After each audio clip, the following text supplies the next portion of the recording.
ఆరోగ్యాన్ని కాపాడుకునేందుకు స్నానపానాదులు నిత్యం చేయటం ఆనవాయితీ. కానీ ఆ గ్రామస్తులు 25 ఏళ్లుగా వారం 10 రోజులకు ఓసారి స్నానం చేస్తున్నారు. అదేంటి స్నానం 10 రోజులకు ఒకసారి చేయడం ఏంటని ఆశ్చర్యపోతున్నారా? ఈ గ్రామవాసులకు అలాంటి పరిస్థితి ఎందుకు వచ్చిందో తెలుసుకోవాలంటే ఆ గ్రామానికి వెళ్ళాల్సిందే.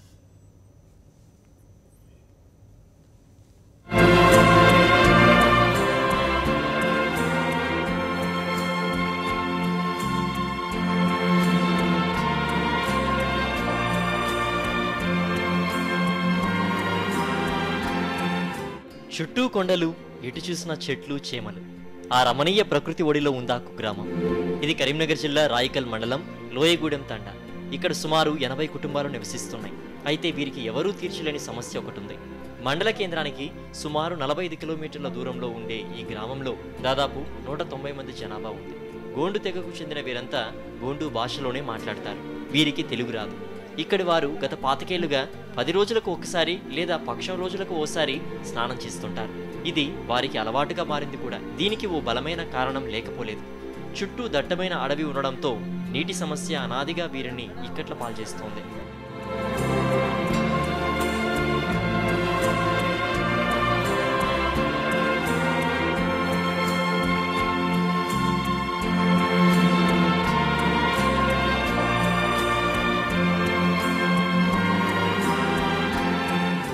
నీరు తెచ్చుకోవాలంటే దాదాపు 9-10 కిలోమీటర్ల దూరం ప్రయాణించాలి.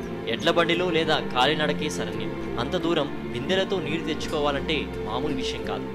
ఇంట్లోని చిన్న పెద్ద కలిసి 1-2 రోజుల పాటు ఎంతో కష్టపడి తెచ్చిన నీటిని జాగ్రత్త చేస్తారు. ఇంటిల్లిపాది ఆ నీటిని వారం 10 రోజుల వరకు పొదుపుగా వాడుకుంటారు. ఇక నీటి సమస్య ఎక్కువగా ఉంటే ఓ నెలైనా వీరు స్నానం జోలికి వెళ్లరు. ఏళ్లు గడిచాయి, దశాబ్దాలు, శతాబ్దాలు గడిచాయి. ఈ నీటి సమస్య వీరికి ఈ అలవాటు నేర్పింది. ఆ తవ్వలు చక్కగా లేవు.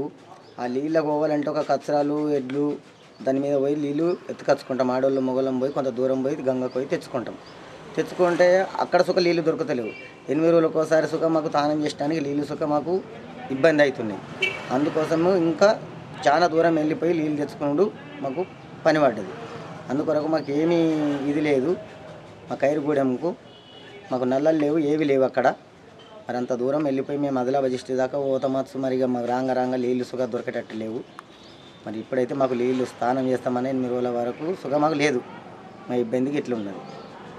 అయితే మాకు గంగ నీళ్ళు చెలిమే ఇట్లా దవ్వుకున్నా కానీ ఇంతకుముందు అంటే పారుతుండే. ఇప్పుడు నీళ్ళు లేవు. లేకపోతే ఇప్పుడు ఏమవుతుందంటే మాకు అక్కడిక్కడ గుంతలు కొట్టుకున్నా కానీ ఇంత పచ్చగా నీరు మట్టి లెక్క వస్తున్నాము. బురద నీళ్ళు లెక్క. ఆ బురద నీళ్ళు వస్తే అవైనా కానీ తెచ్చుకొని తాగుతున్నాం మేము. నిజానికి జీవనది గోదావరి పరివాహక ప్రాంతంలో ఈ గిరిజన గ్రామం ఉంది. ఈ ఊరి ప్రజలు ఆదిలాబాద్లో కూలీ పనులు చేస్తుంటారు. అదొక్కటే వీరికి జీవనాధారం. ఇప్పుడు జిల్లాలో తీవ్ర కరువు పరిస్థితులు నెలకొనడంతో తాగునీటి సమస్య ఎక్కువైంది. నీటి కోసం 12-13 కిలోమీటర్లైనా వీరు ప్రయాణించాల్సి ఉంటుంది.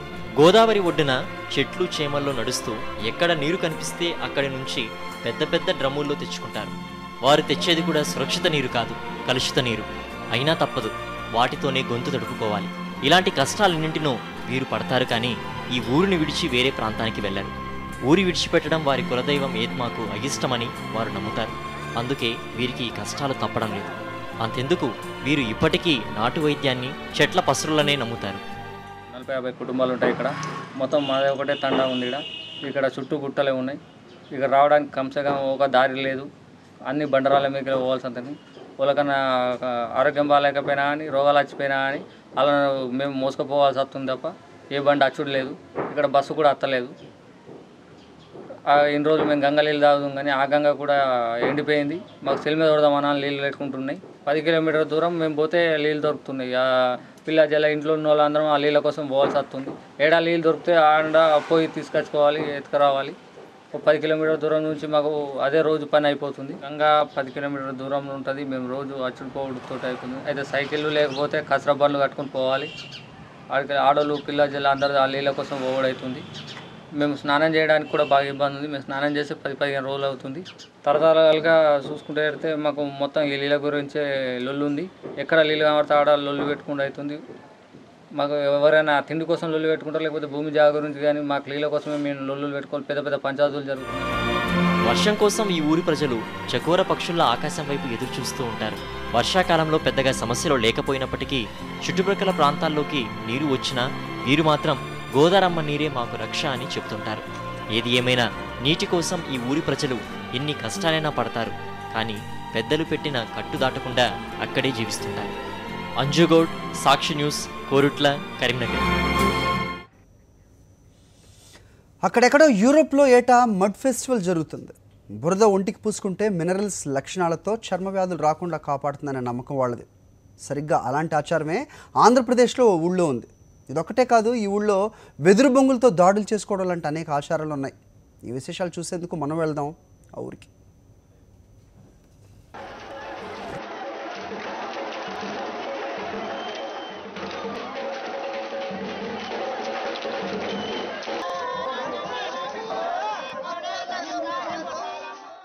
అది విశాఖపట్నం జిల్లా యలమంచిలి నియోజకవర్గంలో రాంబిల్లి మండలంలోని దిమిలి గ్రామం. ఈ ఊళ్ళో ఎక్కడా లేని విధంగా దల్లమాంబ ఉత్సవాలు జరుగుతాయి. ముఖ్యంగా ఈ జాతర ప్రత్యేకత వెదుళ్ల ఉత్సవానిదే.